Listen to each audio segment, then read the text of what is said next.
जैसी होली नए वीजा जैसी, बालकों को पीजा जैसी, सालियों को नए नए जीजा जैसी लगती, सचिन को बल्ले जैसी, लाला जी को गल्ले जैसी, प्रेमिका को प्रेमियों के छल्ले जैसी लगती, सास को जमाई जैसी, दूध में मलाई जैसी, आपको वो ऊपरी कमाई जैसी लगती, लाला को मुनाफे जैसी, धंधे में इजाफे जैसी, और कवियों को वो लिफाफे जैसी लगती, और कवियों को वो लिफाफे जैसी लगती, कवियों को मोटे से लिफाफे जैसी लगती।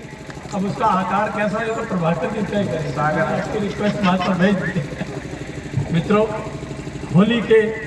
होली का दिन और होली के दिन कैसा अवसर होता है कि मन में उमंग ना हो, दिल तेरा यंग ना हो, दोस्तों का संग ना हो, होली किस काम की, मीठे मीठे बोल ना हो, आंखें गोल गोल ना हो, और संग ढोल ना हो, होली किस काम की, और हाथों में गुलाल ना हो, गाल लाल लाल ना हो, यारों का धमाल ना हो, होली किस काम की, हाथ पिचकारी ना हो, नैनों की कटारी ना हो, साली भी कुंवारी ना हो, होली किस काम की, साली आ गई, साली जरूर आएगी क्योंकि जीजा बैठा है यहाँ पर क्योंकि मैं होली की तरह से प्लेट में रखकर कुछ चीजें आपको भेजना चाहता हूँ। और रंगों की बात है, जब रंगों से आप पुत जाते हैं तो कैसे लगते हैं। एक बार मेरी पत्नी जब होली वाले दिन गोरे रंग पर जब रंग फब रहे थे, उसने मेरे से पूछा कैसी लग रही, तो मजा लीजिएगा होली का। होली का इस दिन ही कैसा होता है जब थोड़ा सा आप अपने मन की उस गांठ को, जिसे इतनी कस कर बांध रखा होता है कि आप मुश्किल से बात भी नहीं कर सकते, थोड़ी सी भी मुक्ति नहीं पाते हैं, होली के अवसर पर थोड़ी सी मुक्ति आप पा लेते हैं। तो सुमित जी, आपका ध्यान खींचना चाहता हूँ छंद, क्योंकि छंद जो है होली में जिस तरह की मादकता, जिस तरह का श्रृंगार, जिस तरह का एक खुलापन चाहिए, मैं उस छंद स्वागत है कि मल के गुलाल गोरी और भी चटक हुई, हाँ अब एक शब्द में जान हो तो एक ही में आनंद आ जाता है। आप देखें, अब चटक शब्द का अर्थ ऐसा समझ गया, गोरी और भी चटक हुई, मटक के बोली पिया मैं हूँ कैसी लगती, मेरे से भी पहले मेरा बंटू बोल उठा, मम्मी मैं बताऊं खट्टी मीठी गोली जैसी लगती, मैं बोला ये मेरा बंटू मेरी बात कह गया है, चुस्की के रंगों की रंगोली जैसी लगती, प्यारे हम जोली जैसी, मीठी मीठी बोली जैसी, घर आई नई नई डोली जैसी लगती, घर आई नई नई डोली जैसी लगती, घर आई नई नई डोली जैसी लगती। मित्रों, यहाँ तो आप रंगों से खेल रहे हैं। दिल्ली में फैशन चल पड़ा है कि आजकल होली खेलने आते हैं, सूट बूट में महंगे से महंगा सूट पहनकर आते हैं और चंदन से होली खेलते हैं, और चेहरा पुता कपड़े खराब ना हो, वो शायद फूलों की होली का एक स्वाद। तो एक दिन ऐसे ही मैंने भी सोचा कि अब चंदन और फूल की होली खेलेंगे, रंगों की होली क्या खेले। तो मेरी पत्नी में जो संवाद हुआ मेरे बीच में, वो संवाद रख रहा हुआ कि होली के दिवस पिया खाली हाथ लौटे घर, गोरी बोली कहाँ है गुलाल कल होली है, मैंने कहा पिया बोले तेरे गाल लाल अखियां गुलाबी, इन्हें देख मेरी तबीयत हरी होली है। तीन तो रंग आ गए और चौथा रंग क्या जरूरत है, रंग की जरूरत है क्या है।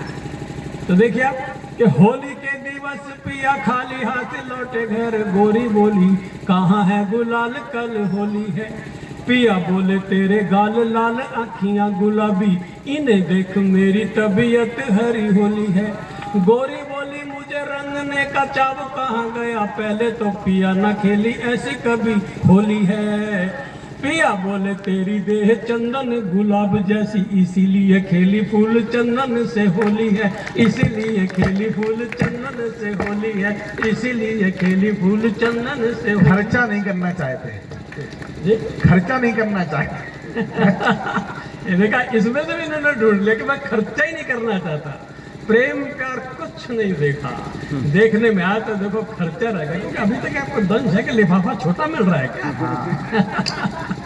मैं आपको कुछ और हास्य के प्रसंगों की ओर लेकर स्वागत जाता है हूँ। भाई साहब। अभी वो हमारे कार्यकर्ता जो नेता भी थे वो चले गए और मैं उनके घर की कहानी सुना रहा।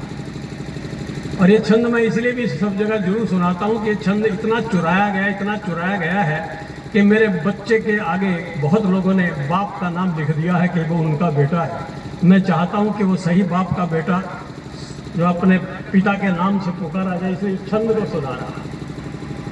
एक नेताजी ने सोचा कि इलेक्शन है, वोट मांगू तो पहला वोट उससे मांगू जो पक्का दे दे। अब प्रभाकर राय जी भी यही काम करते हैं, मैं जानता। सोचा, इधर उधर देखा, ये दे देगा, ये दे देगा।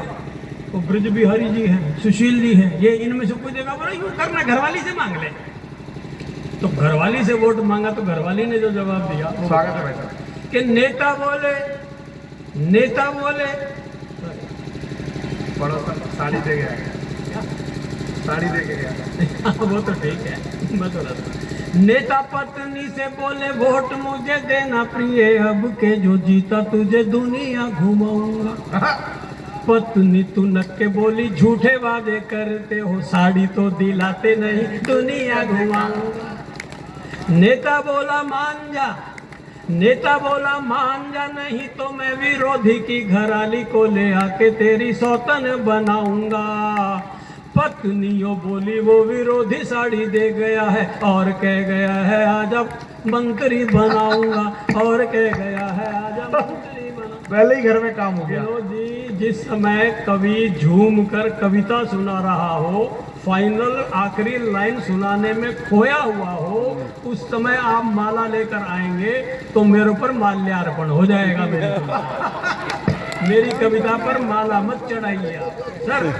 मौका गैप में ये कविता सुना ली, उसके बाद आप जमा करना। मैं छंद दोबारा सुनाऊंगा क्योंकि इसका जो लास्ट जो डंका बजता है, डंका बजते समय आपने कुछ ऐसा काम कर दिया, मैं उसकी उपमा देना नहीं चाहता कैसे क्योंकि बहुत सारी बातें इशारे से कही जाती है।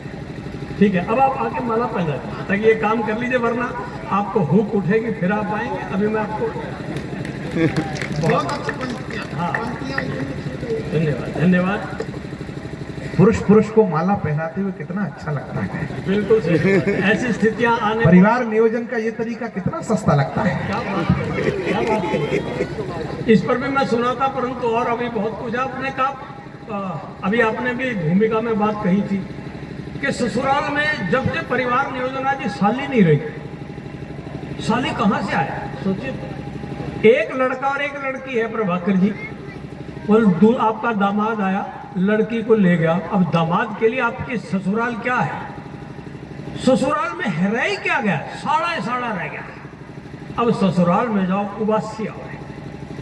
सौभाग्य से सच में मेरी सालियां के, आपको पता अतिशोक्ति में बोलते हैं कवि, 3 अलंकार होते हैं। एक होती है अतिशोक्ति, उससे बड़ा होता है अत्युक्ति, और उससे बड़ी होती है ऊहा। ये 3 अलंकार होते हैं सर, क्रम से होते हैं, अतिशोक्ति, अत्युक्ति और ऊहा। हम जो कवि हैं ऊहा में बोला करते हैं, परंतु हम मैं कह सकता हूँ मैं सालियों से समृद्ध ससुराल में मेरा प्रवेश हुआ है। तो एक बार अर्जुन जी मेरी ससुराल में गए होली वाले दिन, तो उन्होंने जो दृश्य देखा वो मैं आपके सामने रखा कि 3 सालियों से भरी ससुराल देख यार बोला ऐसी खुशहाली नहीं मिलती। एक छोरा एक छोरी का ही है रिवाज, जहाँ साले मिलते हैं वहाँ साली नहीं मिलती। रूठ के वो बोला मेरे ससुर ने नाश किया, उसकी तो साली है ही। और रूठ के वो बोला मेरे ससुर ने नाश किया, वरना मुझे क्या एक साली नहीं मिलती। मैं बोला कि शुक्र है एक भ्रूण छोड़ दिया, वरना तुझे ये घर वाली नहीं मिलती, वरना तुझे ये घर वाली नहीं मिलती। ये है सकारात्मक दृष्टिकोण। कम से कम एक तो सकारात्मक ही मिलेगा। विध्वंस तो आप अपनी कल्पना से, अपनी प्रवृत्ति की वजह से खोज लेते हैं। अपन तो बिल्कुल उसको प्रसाद की तरह से वितरित करते हैं। स्वागत है। सुमित जी भी नेता रहे, इलेक्शन लड़ते रहे। तो मुझे याद है एक बार पार्टी ने आदेश दिया नारियों को कहो कि वो अपने आधार पर सोचा करे, चिंतन करे, ये क्या कमाई भी करती हैं तो पूछती हैं पतिदेव से इतने पैसे कहाँ खर्च कर लूँ। भाई कुछ तो अपने मन से करो। तो कहा इस बार उनको कहना वोट देना है तो अपने आप देना है, पूछ के नहीं देना नेता। तो फिर क्या हुआ, वो मैं दृश्य रखा। नहीं, मैं आपकी चिंता नहीं कर रहा हूँ, तो आपकी वार्ता हो रही है उसकी चिंता कर रहा हूँ। नेता बोले मतदान करना जरूर प्रिय। हाँ, नेता बोले मतदान करना जरूर प्रिय, चाहता हूँ नारियों की खुशी और राजी में। पत्नी बोली हर साल वोट देती हूँ मैं, जिसे आप कहते उसी को ही दे आती मैं। नेता बोले प्रिय कभी मन की भी किया करो, पत्नी ये बोली यही सोच घबराती मैं। शादी से पहले कोई मेरा मत मानता तो वरमाला आपको कभी ना पहनाती मैं, वरमाला आपको कभी ना पहनाती मैं। बहुत अच्छे भाई साहब। अपनी अपनी कहानियां और ये